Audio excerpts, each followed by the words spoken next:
मच्छीपासून झाले मच्छिंद्रनाथ, गोरक्ष जन्मले गौरी भस्मात, जालिंदर उत्पत्ती यज्ञ कुंडात, कानी जन्मले गजकरणात. अलख निरंजन नवनाथाय नमः. अलख निरंजन नवनाथाय नमः. अलख निरंजन नवनाथाय नमः. अलख निरंजन नवनाथाय नमः.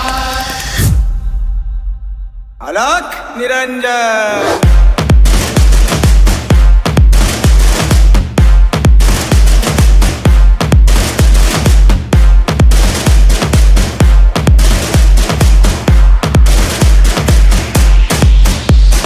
रेवतिरी जन्मले रेवणनाथ, ब्रह्माचा पुत्र चरपटीनाथ, वटवृक्ष पोटी नागेशनाथ, मीनानाथ जन्मले श्री राज्यात.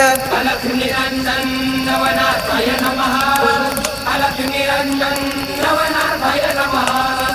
अलख निरंजन नवनाथाय नमः. अलख निरंजन नवनाथाय नमः.